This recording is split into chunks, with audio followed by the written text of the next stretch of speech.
Recall कर लेता हूँ कि जो मैंने स्पाइनल कॉर्ड के बारे में जो पढ़ा, तो मैंने बताया था कि स्पाइनल कॉर्ड जो है सेंट्रल नर्वस सिस्टम का लोअर पार्ट है, ये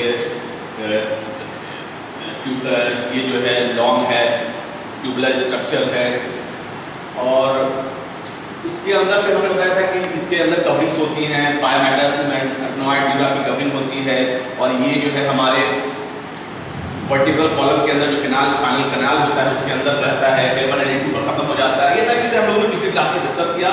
उसके बाद फिर मैंने आपको ट्रांसफर सेक्शन काट कर उसके इंटरनल स्ट्रक्चर के बारे में बात की थी, जिसमें हमने आपको ग्रे मैटर के बारे में बताया था, इसके न्यूक्लियस सिस्टम के बारे में बताया था, फिर मैंने रिज लैमिना के बारे में बताया था।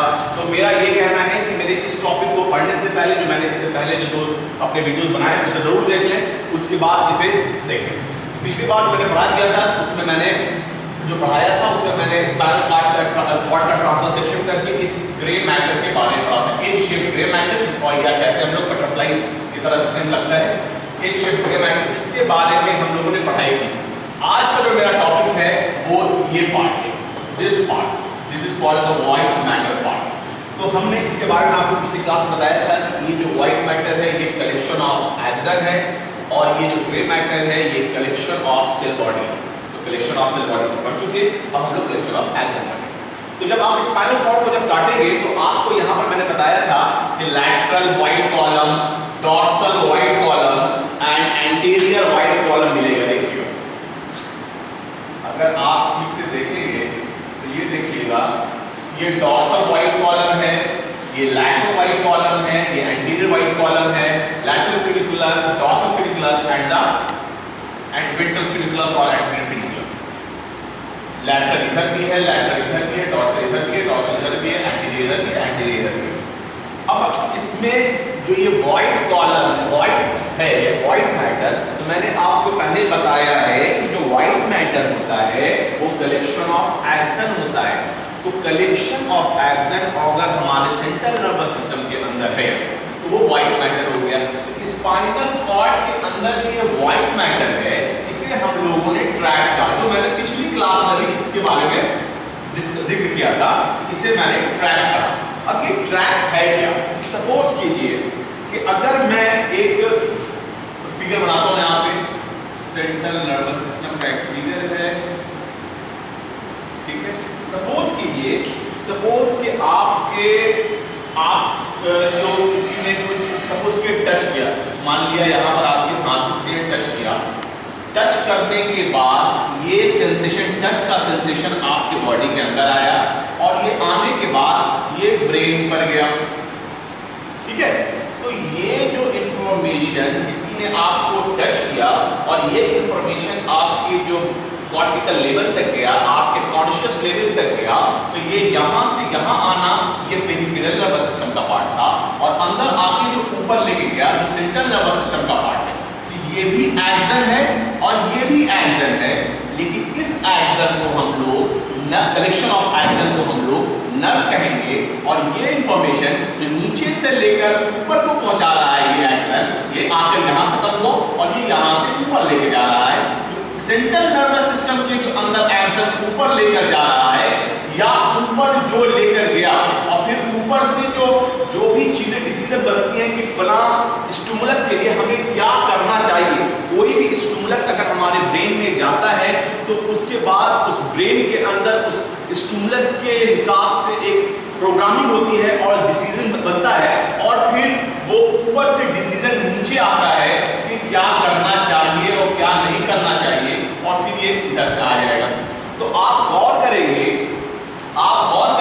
कि पहला ये इस साइड से ऊपर की तरफ जा रहा है, ये एक्सन ऊपर की तरफ जा रहा है, और ये बाहर की तरफ आ रहा है। तो ये भी कलेक्शन ऑफ एक्सन है और ये भी कलेक्शन ऑफ एक्सन है। तो outside the central nervous system इस एक्सन को, इस कलेक्शन ऑफ एक्सन को हमने नर्व कहा, इसको भी नर्व कहा, लेकिन ये सेंसरी नर्व हुआ और ये मोटर नर्व हुआ। लेकिन वही एक्सन जब सेंट्रल नर्वस सिस्टम के अंदर आया और ये इंफॉर्मेशन नीचे से सेंट्रल नर्वस के लोअर पार्ट से ऊपर लेकर जा रहा है, ब्रेन की तरफ लेकर जा रहा है, तो इसको हम लोगों ने ट्रैक कहा, या ब्रेन से लेकर नीचे आ रहा है, lower part of the central nervous system में आ रहा है,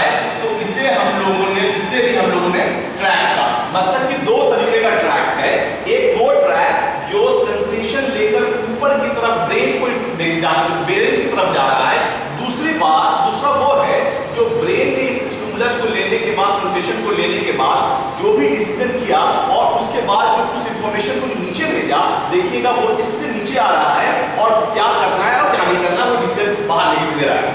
तो ये जो नीचे से ऊपर कनेक्ट कर रहा है ये भी एक्शन है, ऊपर से नीचे जो कनेक्ट कर रहा है सेंट्रल नर्वस सिस्टम को ये भी कलेक्शन ऑफ एक्शन है। तो collection of action with in central nervous system is called track. इसे हम लोग ट्रैक कहते हैं, इसे हम लोग ट्रैक कहते हैं। तो ट्रैक दो तरीके से होता है, एक नीचे से खबर lower part of the central nervous system से खबर ले जाके अपर part of the central nervous system को पहुंचाता है, उसको हम लोग कहते हैं ट्रैक, असेंडिंग ट्रैक। उसको क्या कहते हैं हम लोग? Ascending track. और जो सेंट्रल नर्वस सिस्टम के अपर पार्ट से ऑर्डर लेके नीचे आता है, जो भी स्टिमुलस लेके नीचे आता है, उसे हम लोग कहते हैं डिसेंडिंग ट्रैक। तो दो तरीके का ट्रैक हो गया, एक को कहा हमने असेंडिंग ट्रैक और दूसरे को कहा हमने डिसेंडिंग ट्रैक। तो आप गौर करेंगे असेंडिंग ट्रैक स्टिमुलस लेके जाता है, मतलब सेंसरी इन नेचर है, सेंसेशन लेकर जाता है, और डिसेंडिंग ट्रैक जो है मोटर इन नेचर है, मतलब कि ब्रेन का सेंसेशन के रिस्पांस में जो ब्रेन ने जो डिसीजन बनाया क्या करना चाहिए वो इंपल्स लेकर नीचे आता है।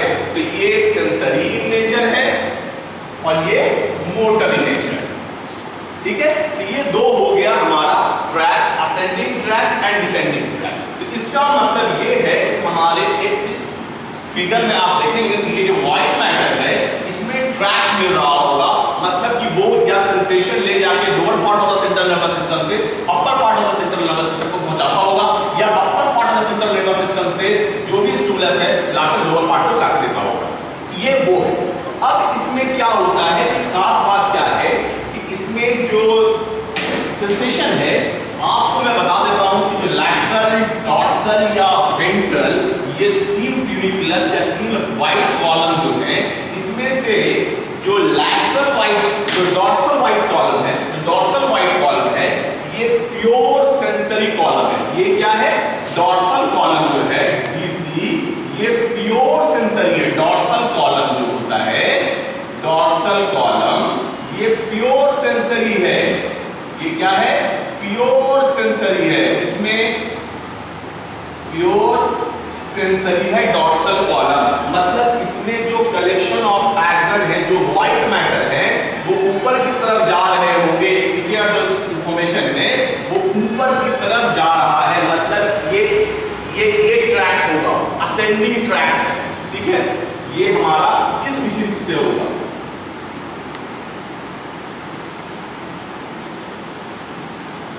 ठीक है, असेंडिंग ट्रैक।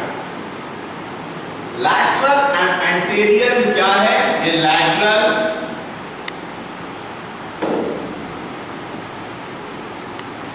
ये मिक्स्ड है। मिक्स्ड का मतलब समझ में आया? इसमें असेंडिंग ट्रैक्स भी हैं और डिसेंडिंग ट्रैक्स भी हैं। एंटीरियर में असेंडिंग ट्रैक्स भी हैं, डिसेंडिंग ट्रैक्स भी हैं, दोनों साइड का वही हाल है। ये देखिए असेंडिंग ट्रैक्स भी है, डिसेंडिंग ट्रैक्स भी है। तो आपको ये समझना होगा कि जो हमारे जो एच शेप ग्रामेटिक चारों तरफ व्हाइट कॉलम है, लैटरल, एंटीरियर, पोस्टीरियर, इसमें जो डॉर्सल कॉलम है जिसको पोस्टीरियर कॉलम व्हाइट कॉलम भी कह रहे हैं, तो डॉर्सल व्हाइट कॉलम जो होते हैं वो प्योर सेंसरी नेचर होते हैं।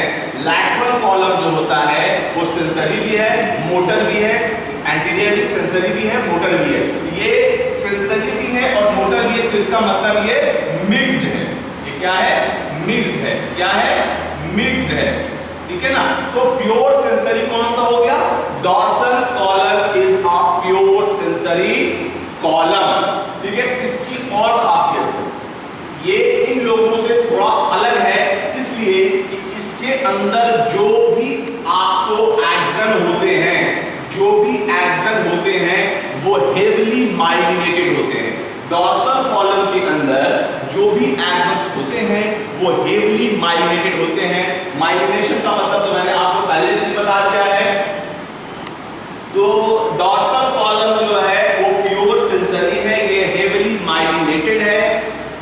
इसका हेवीली माइलिनेटेड होने का मतलब सपोज कीजिए कि अगर मैं एक्शन बनाता हूं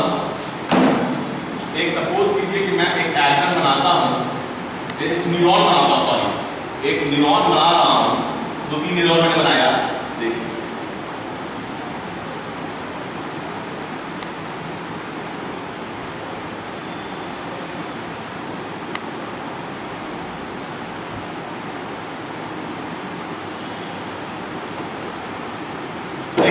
मैंने 3 न्यूरॉन बनाया, 1 2 3 ABC। आप गौर करेंगे तीनों में माइलिनेशन है, this is called the myelination, ये माइलिनेशन है, तीनों में माइलिनेशन है।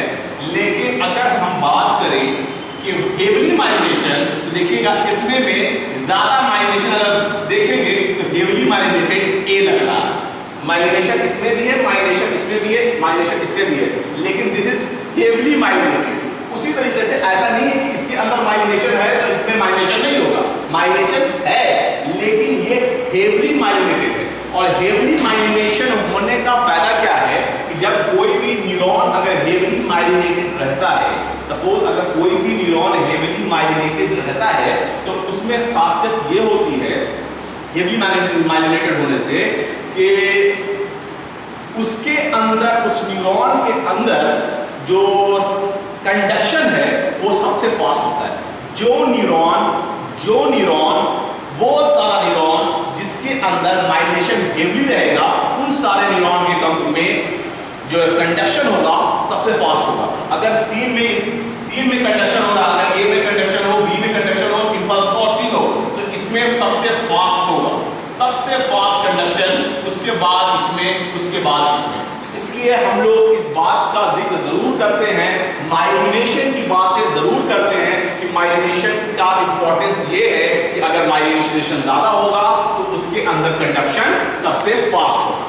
ठीक है, अब हम लोग जब आज का जो मेरा टॉपिक रहेगा असेंडिंग ट्रैक, तो उसमें मैं सबसे पहले dorsal column medial lemniscus, dorsal column medial lemniscus system के बारे में बात करेंगे। मतलब ये कि हमारे डॉर्सल कॉलम से कौन कौन सा सेंसेशन जाता है और किस किस रास्ते से जाकर हमारे कॉन्शियस लेवल पे पहुंचता है, वो आता कैसे है और ऊपर तक पहुंचता कैसे है, उसका पूरा रास्ता जिसे हम लोग कहेंगे असेंडिंग ट्रैक, पूरा हम लोग अभी पढ़ने जा रहे हैं। तो ये हमारा था डॉर्सल कॉलम। तो अब मैंने ये बता दिया कि डॉर्सल कॉलम है, इस डॉर्सल कॉलम में बहुत फास्ट कंडक्शन होता है क्योंकि इसके एक्सन बहुत हेवली माइलिनेटेड होते हैं, और जब हेवली माइलिनेटेड होते हैं, बहुत फास्ट होता है, तो अब ये भी जान लेते हैं कि इसमें कौन कौन से सेंसेशन इससे जाते हैं। तो इससे जो सेंसेशन जाता है वो फाइन टच, ठीक है ना, टू पॉइंट डिस्क्रिमिनेशन, प्रोप्रायोसेप्शन, ठीक है, और उसके इस तरह के बहुत सारे सेंसेशन हैं जो इस रास्ते के थ्रू जाते हैं। ठीक है, तो फाइन टच है, टू पॉइंट डिस्क्रिमिनेशन है, प्रोप्रायोसेप्शन है, इस तरीके से बहुत सारा और भी है। तो अगर मैं ये बताता हूं कि अगर ये सारे सेंसेशन अगर इससे जाते हैं तो ये सेंसेशन जाता कैसे। कोई भी सेंसेशन को आपके पास आने से पहले, कोई भी सेंसेशन अगर आपके पास आ रहा है, हमने बोला fine touch, two point discrimination, proprioception, तो ये है क्या। फाइन टच का मतलब मैंने टच किया, या टू पॉइंट डिस्क्रिमिनेशन का मतलब मैंने 2 पॉइंट को टच किया, और ये मुझे पता होता है कि मैं अभी किसी 2 अलग अलग पॉइंट पर टच कर रहा हूँ, ठीक है ना, 2 अलग अलग पॉइंट पे टच कर रहा हूँ। इसका ये जो सेंसेशन जाता है जिसको कहते हैं टू पॉइंट डिस्क्रिमिनेशन, या एक सेंसेशन ये भी जाता है कि अगर आपको हाथ किसी चीज को दे दिया जाए, आंख बंद करके आप ये करके आंख बंद करके सिर्फ फील करके बता दीजिए कि ये पेन है या ये है डस्टर है, ये सिर्फ देख कर बता दें, तो इस तरीके का जो सेंसेशन है ये सब डॉर्सल कॉलम से जाता है। और जो भी सेंसेशन है जो डॉर्सल कॉलम से जाते हैं, मैं इसमें बहुत सारे सेंसेशन है, मैं किसी एक सेंसेशन को लेकर ऊपर जाऊंगा, एक ट्रैक को लेकर जाऊंगा, जैसे ये जाएगा, जिस रूट से ये जाएगा, वैसे ही बाकी सारे सेंसेशन भी उसी रूट से उसी तरीके से जाएंगे। अच्छा, अब सपोज कीजिए कि किसी ने आपको टच किया, ठीक है, तो सबसे पहला ये नहीं कि टच आपको ऊपर पहुंच जाता है। जब आपको टच किसी ने किया तो टच करने के बाद क्या होता है कि आपके बॉडी के ऊपर एक रिसेप्टर्स होता है, एक चीज होती है जिसे हम लोग रिसेप्टर कहते हैं। एक चीज हमारे बॉडी पे होती है जिसे हम लोग रिसेप्टर कहते हैं, और हमारे बॉडी में बहुत रिसेप्टर्स होते हैं और अलग अलग तरीके के रिसेप्टर्स होते हैं, बहुत रिसेप्टर्स होते हैं, अलग तरीके के रिसेप्टर्स होते हैं। Pen receptors, touch receptors, pressure receptors, vibration, cold, hot, cold, temperature receptor, तो हर तरह के हमारे पास रिसेप्टर्स होते हैं। तो इन रिसेप्टर्स का काम क्या है कि ये रिसेप्टर्स उस सेंसेशन को रिसीव करते हैं। तो ऐसा है, कुछ नर्व एंडिंग्स भी एज रिसेप्टर्स काम करती है, nerve and free nerve endings भी एज रिसेप्टर्स काम करती है। तो अगर सपोज कीजिए कि एक सेंसेशन है जो आपको दिया गया, तो सबसे पहले किसी एक रिसेप्टर ने उसको रिसीव कर लिया। मान लीजिए किसी एक रिसेप्टर ने उसको रिसीव कर लिया। रिसेप्टर रिसीव करने के बाद रिसेप्टर ने जो रिसीव किया, सपोज मैंने बोल दिया फाइन टच, सपोज कीजिए मैंने बोला फाइन टच, तो एक रिसेप्टर ने उस फाइन टच को रिसीव किया, रिसेप्टर ने आप टच किया, फाइन टच हुआ, इस रिसेप्टर ने रिसीव किया। रिसीव करने के बाद क्या करता है कि हमारे न्यूरॉन को टच समझ में नहीं आता, आपके न्यूरॉन को टच नहीं समझ में आता, उसको एक ही लैंग्वेज समझ में आता है, that language is called the action potential. आपके न्यूरॉन को जो एक लैंग्वेज समझ में आती है वो है एक्शन पोटेंशियल, और कुछ नहीं। तो आपका जो न्यूरॉन समझता है एक ही लैंग्वेज समझता है। आप जानते हैं ना कि कहीं पर कुछ लोग बाहर से आते हैं और या उनको जो है यहाँ पर हिंदी बोलने नहीं आता, और जिनसे उनको बात करनी होती है, उन्हें हिंदी में बात उन्हें समझाना होता है, उनके साथ एक ट्रांसलेटर होता है। वो इंग्लिश में बोलेंगे या किसी भी लैंग्वेज में बोलेंगे, वो इंसान को उनके साथ एक ट्रांसलेटर होता है, वो उसको उस लैंग्वेज को जिनको समझाना आता है उनके लैंग्वेज में उसको ट्रांसलेट करता है। अब कोई आदमी हिंदी समझे तो उसको हिंदी में ट्रांसलेट किया जाता है। सपोज हिंदी बोलने वाला हो, जिसको समझाना है वो इंग्लिश समझता हो, तो ट्रांसलेटर उस हिंदी को इंग्लिश में समझाता है। तो सिर्फ मैंने हिंदी इंग्लिश का एग्जाम्पल लिया, उसी तरीके से हर लैंग्वेज में होता है। उसी तरीके से रिसेप्टर का काम ये यहाँ पर ये है कि रिसेप्टर रिसीव करता है टच को, लेकिन टच रिसीव करने के बाद ये टच इस न्यूरॉन को नहीं देता, क्योंकि वर्ड टच न्यूरॉन को नहीं समझ में आता। तो क्या करता है रिसेप्टर का काम क्या है कि टच होने के बाद वो रिसेप्टर क्या करता है कि उसको टच को एक्शन पोटेंशियल में तब्दील कर देता है, चेंज कर देता है। मतलब ये टच के फॉर्म में एनर्जी लेता है और एक्शन पोटेंशियल में चेंज करता है, मतलब एक फॉर्म में लेता है और दूसरे फॉर्म में चेंज कर देता है। जिस फॉर्म में वो चेंज करता है उसे हम लोग कहते हैं कि उसको एक्शन पोटेंशियल में चेंज कर दिया। और जैसे ही एक्शन पोटेंशियल में चेंज कर दिया, वो फिर ये न्यूरॉन के थ्रू हमारे सेंट्रल नर्वस सिस्टम को गया और ऊपर से ब्रेन को चला गया। तो इसका मतलब रिसेप्टर का काम बहुत इंपॉर्टेंट है। रिसेप्टर का काम इंपॉर्टेंट ये है कि ये हमारे, इसको हम लोग ऐसे भी हम लोग इसको बायोलॉजिकल ट्रांसमिशन, मतलब कि इसका काम है कि एक फॉर्म ऑफ एनर्जी को दूसरे फॉर्म में चेंज करना, मतलब टच हो, टेम्परेचर हो, प्रेशर हो, कोई भी सेंसेशन जो एक रिसेप्टर्स को मिलता है वो उसको एक्शन पोटेंशियल में चेंज करता है, और वो एक्शन पोटेंशियल न्यूरॉन के थ्रू ऊपर चला जाता है, क्योंकि एक्शन ही पोटेंशियल हमारा न्यूरॉन समझता है। आप ये याद रखेंगे कि हमारे बॉडी में बहुत तरह के सेंसेशन है और हर सेंसेशन के लिए अलग अलग रिसेप्टर्स है। एक ही रिसेप्टर हर तरह के सेंसेशन को रिसीव नहीं करता, ठीक है ना। टच के लिए अलग है, टेम्परेचर के लिए अलग है, प्रेशर के लिए अलग है, सबके लिए अलग अलग रिसेप्टर्स है। वो उस तरीके से वो अपना रिसेप्टर का डिजाइन मॉडिफाई रहता है जो उस तरीके के सेंसेशन को ले और उसको एक्शन पोटेंशियल में चेंज करे। ओके, तो ये था, आपने टच किया, रिसेप्टर ने रिसीव किया, रिसीव करने के बाद उसे एक्शन पोटेंशियल में चेंज किया, उसके बाद न्यूरॉन को दे दिया। बात समझ में आ गई। अब हम लोग आगे की बात करते हैं। सपोज हमने टच किया, ठीक है ना, टच किया। अब डॉर्सल कॉलम की बात कर रहे हैं, dorsal column medial lemniscal system, dorsal column medial, हमने जो अभी बात कर रहे हैं dorsal column medial lemniscal system, ठीक है। तो सेंसेशन जो है यहां से आया, fine touch, two point discrimination, proprioception, ये सारे सेंसेशन आए, कहां से आए? डॉर्सल हॉर्न से अंदर आए। देखिएगा, कोई सेंसेशन गया अंदर, टच किया, आपको न्यूरॉन, रिसेप्टर से न्यूरॉन को मिला, ये न्यूरॉन है स्यूडो यूनिपोलर न्यूरॉन, आप गौर करेंगे स्यूडो यूनिपोलर न्यूरॉन, ये आया अंदर गया डॉर्सल हॉर्न से, अंदर जाने के बाद ये डॉर्सल हॉर्न से अंदर गया, और डॉर्सल हॉर्न से अंदर जाने के बाद ये अंदर कोई सिनैप्स नहीं बनाया, ये यहाँ पर आकर खत्म नहीं हुआ, ये आके डॉर्सल कॉलम में ये एक्सन चला गया और डॉर्सल कॉलम से ये ऊपर की तरफ जाने लगा। इसका मतलब ये वही न्यूरॉन है जो रिसेप्टर से रिसीव किया और डॉर्सल हॉर्न से अंदर आया और अंदर आने के बाद ये खत्म नहीं हुआ, ये सीधा कंटिन्यू हो जाता है ये एक्सन और ये डॉर्सल हॉर्न के बाद ये डॉर्सल कॉलम के अंदर इंटर करता है और ये डॉर्सल कॉलम को फॉलो करने लग जाता है। देखिए डॉर्सल कॉलम को फॉलो करने लग जाता है। तो एक इधर से आएगा, इधर से एक हाफ साइड इधर से है, हाफ साइड इधर से, ठीक है ना, इधर को कंट्रोल करने वाला है, दूसरे साइड से भी वैसे ही आएगा, ठीक है। तो इधर से भी सेंसेशन आ रहा है, इधर से भी आ रहा है, डॉर्सल हॉर्न से इंटर कर रहा है, डॉर्सल हॉर्न से इंटर करने के बाद ये डॉर्सल कॉलम में चला गया और डॉर्सल कॉलम में जाने के बाद ये कंटिन्यू हो गया। मतलब जो न्यूरॉन रिसेप्टर से शुरू हुआ वो अभी एंड नहीं किया, इसे हम लोग कहेंगे first order neuron. This neuron is called the first order neuron, ठीक है ना। अब ये फर्स्ट ऑर्डर न्यूरॉन मतलब फर्स्ट ऑर्डर न्यूरॉन के बारे में हम लोगों ने पहले भी डिस्कस कर लिया है क्लासिफिकेशन ऑफ न्यूरॉन में। तो ये फर्स्ट ऑर्डर न्यूरॉन है, आप लोग उससे रेफर कर लीजिएगा जो मैंने पढ़ाया है। फर्स्ट ऑर्डर न्यूरॉन ऊपर आया, ऊपर आने के बाद सीधा ऊपर की तरफ जाता है।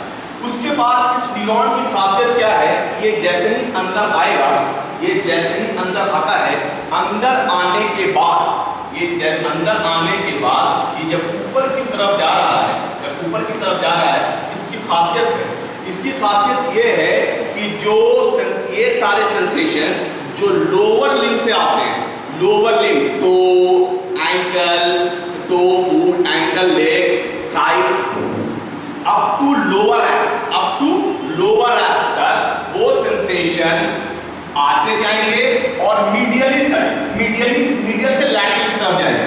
सपोज कीजिए ये आपका, ठीक है,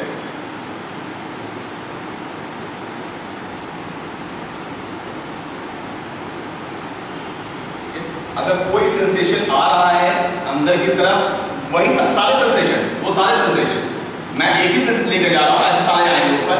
ये ऊपर आया और देखिएगा निकला, ठीक है। अगर फूड का सेंसेशन है, अगर फूड का सेंसेशन है तो ये सबसे मीडियली होगा, सबसे मीडियली होगा। उसके बाद उससे ऊपर जाएंगे, उससे ऊपर जाएंगे, फूड से ऊपर अगर लेग की तरफ आ रहे हैं तो लेग वाला उसके साइड में जाएगा, ठीक है ना, नी का उसके साइड में जाएगा, थाई का उसके साइड में जाएगा, उसके बाद थाई का फिर लोअर आर्म का उसके नजदीक जाएगा। मतलब कि जो सबसे लोअर पार्ट है, लोअर लिम्ब का जो सबसे एंड का पार्ट है, उसका जो sensation, fine dash, two point discrimination, proprioception, ये सारे जो सेंसेशन हैं वो सबसे मीडियली होते हैं, सबसे सेंटर से मीडियली होते हैं। और जैसे जैसे ऊपर आते हैं उनका सेंसेशन, उनके बाद वाले उनका सेंसेशन सीधा सीधा लैटरली शिफ्ट होता चला जाता है, सबसे ज्यादा उनका सेंसेशन लैटरली शिफ्ट होता जाता है। सपोज कीजिए कि मैं एक और एग्जांपल देता हूं। सपोज कीजिए कि ये आपका एक मैंने बताया और ये सीसी है, सेंट्रल कैनाल है। सपोज कीजिए आपके पैर से सेंसेशन आ रहा है, ठीक है ना, आपके टो से सेंसेशन आ रहा है, तो वो सेंसेशन अंदर से स्पाइनल कॉर्ड के जाने का रास्ता ऐसा ही है, इसी रास्ते से जाएगा और एकदम मिड लाइन के नजदीक वो सारे सेंसेशन एकदम मिड लाइन से नजदीक जाएंगे। अब टो से और ऊपर आइए, एंकल की तरफ आइए, ऊपर बढ़ते जाइए, हम ऊपर की तरफ जा रहे हैं, टो से अगर एंकल की तरफ आएंगे तो वो उससे लैटरली शिफ्ट होगा, वो सारे सेंसेशन उससे लैटरली होंगे। उसके बाद लेग पर आए, उसके सेंसेशन उससे लेफ्ट, नी उससे लेफ्ट, थाई उससे लेफ्ट, लोअर आर्म उससे लेफ्ट। तो आप गौर ये कर रहे हैं कि जो हमारे सबसे नीचे टो का सेंसेशन था वो मिड लाइन के सबसे नजदीक वाले फाइबर को कैरी करता है। जो मिड लाइन का सबसे करीब फाइबर है वो हमारे बैक, जो हमारे लोअर लिम्ब के सबसे टो से ले रहा है, और सबसे जो लैटरल है वो हमारे लोअर आर्म से लेकर जा रहा है। मतलब ये कहने का मतलब है कि जो सेंसेशन है वो नीचे ऊपर की तरफ आ रहे हैं वो हमारे स्पाइनल कॉर्ड में मीडियल से लैटरल की तरफ जा रहा है। हमारे स्पाइनल कॉर्ड में वो मीडियल से लैटरल की तरफ जा रहा है। मतलब यही कि टो का सेंसेशन हमारे एकदम मिड लाइन के नजदीक होगा, और अगर लोअर आर्च का देखेंगे तो उसके किनारे होगा। अपर आर्च देखेंगे, अगर अपर आर्च देखेंगे तो उससे किनारे होगा, ठीक है ना। थोरैक्स देखेंगे तो उससे किनारे होगा, अपर लिम्ब देखेंगे तो उससे किनारे होगा। ये शिफ्ट होता चला जाता है। मतलब कि अगर देखा जाए कि जो सेंसेशन हमारे इसमें आ रहा है तो टो का सेंसेशन सबसे मिड लाइन में, अपर लिम्ब का सेंसेशन सबसे लास्ट में, ठीक है। तो ये हो गया। तो सपोज कीजिए कि सेंसेशन हमारे लोअर लिम्ब से जा रहा है, मान लेते हैं कि लोअर लिम्ब से जा रहा है, टो सेंसेशन जा रहा है, तो ये सारे सेंसेशन अंदर गए। अंदर जाने के बाद ये क्या हो गया, ये जाके हमारे मिड लाइन के एकदम नजदीक है। ऐसे से बहुत सारे सेंसेशन ऊपर जा रहे हैं, ये सेंसेशन ऊपर की तरफ जा रहे हैं। जब हमारा लोअर एब्स तक खत्म हो गया, उसके बाद क्या होता है कि हमारा एक, फिर उसके बाद क्या हो रहा है कि दूसरा बंडल जा रहा है। किस का बंडल जा रहा है, अपर आर्म्स, अपर एब्स, थोरैक्स, आर्म्स, इनके जो सेंसेशन जा रहे हैं उस लैटरली शिफ्ट होते जा रहे हैं, लैटरली शिफ्ट होते जा रहे हैं। तो आप ये बात गौर करेंगे कि ऊपर जाने के बाद जो ये पार्ट है, ऊपर जब गए, ये इतना चौड़ा जो बंडल बना, इस साइड उतना ही चौड़ा बंडल बनेगा, इस साइड नहीं चौड़ा बंडल बनेगा, उतना ही थिक। उसके बाद क्या होता है कि वो बंडल दो अलग अलग बंडल, ये सिंगल बंडल नहीं बनता, ये दो अलग अलग बंडल बन जाते हैं। एक बंडल कितना हो गया, दूसरा बंडल ये हो गया, एक बंडल ये हो गया, दूसरा बंडल ये हो गया। तो कुल मिलाकर आप जब देखेंगे तो 4 बंडल तैयार हो जाता है, 1 2 3 4, ठीक है ना। आपने बोला कि ये 2 बंडल बनाने की जरूरत क्यों है। जरूरत ये है कि जो 2 बंडल बनता है, हमने आपको बताया एक बंडल के अंदर ये 2 बंडल है ना, एक ये बंडल मिड लाइन के नजदीक है। हमने अगर बोला A B C D, आप गौर करेंगे कि B एंड C जो बंडल है, bundle B and C mid line के नजदीक है और A और D दूर है, ठीक है ना। मतलब कि A B से लैटरल है, D C से लैटरल है। तो ये जो 2 बंडल बन रहा है, इस बंडल की खासियत ये है कि जो B वाला बंडल है उसके अंदर जो सेंसेशन होंगे वो सेंसेशन टो के होंगे, मतलब लोअर लिम्ब के होंगे, एंड लोअर एब तक के सेंसेशन, नीचे से लेकर लोअर आर्च तक के सेंसेशन जो होंगे वो बंडल बी के अंदर होंगे एक साइड के, और दूसरे साइड के lower limb and lower arch का जो सेंसेशन होगा वो उस बंडल सी में होगा।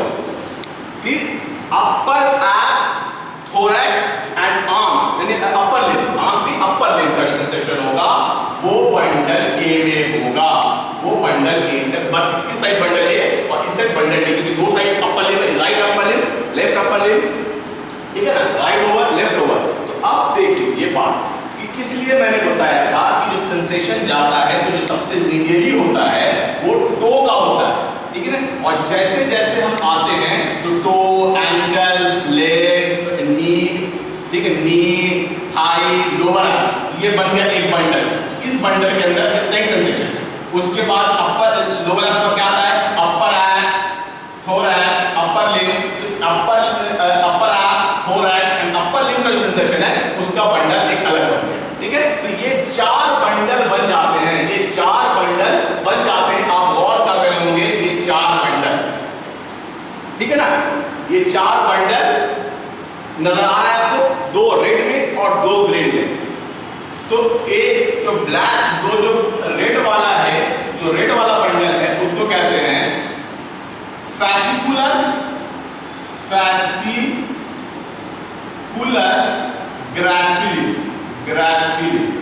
रेड वाले बंडल को कहते हैं फैसिकुलस ग्रासिलिस और ब्लैक वाले को कहते हैं फैसिकुलस क्यूनिएटस। समझ में आया। इन सारे इसके अंदर वो सारे सेंसेशन होंगे। जैसे इसका मैंने कोई मान लिया कि मैंने फाइन टच कर लिया है, इसी तरीके से इसी रास्ते से इसी बंडल की तरह आपका 2 पॉइंट डिस्क्रिमिनेशन भी जाएगा, फाइन टच भी जाएगा, ट्राइसेक्शन भी जाएगा। सेंसेशन है, सारे सेंसेशन इसी रास्ते से जाएंगे, ठीक है। मैंने किसी एक सेंसेशन को बनाया है, लेकिन ये सारे सेंसेशन इसी रास्ते से जाएंगे। ये बंडल, तो सारे सेंसेशन का बंडल, वो बंडल में रहेगा फास्कुलस क्यूनिएटस बंडल में रहेगा या फास्कुलस ग्रासिली बंडल में रहेगा, वो सारे सेंसेशन। तो अगर आप देखें ये फास्कुलस ग्रासिलिस जो है, अंदर वाला जो लाइन है बी एंड सी जो बंडल है, इसको मैंने कहा फास्कुलस ग्रासिलिस, और ए एंड डी को कहा मैंने फास्कुलस क्यूनिएटर। तो अब मेरे को ये समझ में नहीं आता, कभी कभी लोग कंफ्यूज हो जाते हैं कि जो दो बंडल है, चार बंडल है, चार बंडल में कौन सा फास्कुलस ग्रासिलिस है, कौन सा फास्कुलस क्यूनिएटस है। तो मेरा जो याद करने का तरीका है वो ये है कि फास्कुलस ग्रासिलिस, जी से ग्रासिलिस से ग्राउंड, GROUND, ग्राउंड का मतलब जमीन, तो फास्कुलस ग्रासिलिस मतलब कि जो सेंसेशन नीचे से आ रहा है वो फास्कुलस ग्रासिलिस वाले बंडल में होगा, और उसके जब ग्रासिलिस हो गया तो ऊपर वाला जो होगा वो फास्कुलस क्यूनिएटस में होगा। तो याद करने का तरीका है, आप कोई अलग सिंपल तरीका याद बना सकते हो तो बना लीजिएगा। जो मेरा तरीका है वो यही है कि फास्कुलस ग्रासिलिस के अंदर जो सेंसेशन होते हैं बॉडी के किस पार्ट से आते हैं, तो वो lower limb and lower abs से आते हैं, और फास्कुलस क्यूनिएटस में upper abs, thorax and upper limb से इस बंडल में रहते हैं। कौन कौन से सेंसेशन होते हैं, तो बहुत सारे, इसमें मैं 2-3 का नाम ले रहा हूं। Fine touch, two point discrimination, proprioception, ये सारे सेंसेशन इसी फास्कुलस ग्रासिलिस और फास्कुलस क्यूनिएटस चार बंडल बनता है। दो मीडियल में होता है, मिड लाइन के दो नजदीक है, फास्कुलस ग्रासिलिस एंड फास्कुलस क्यूनिएटर।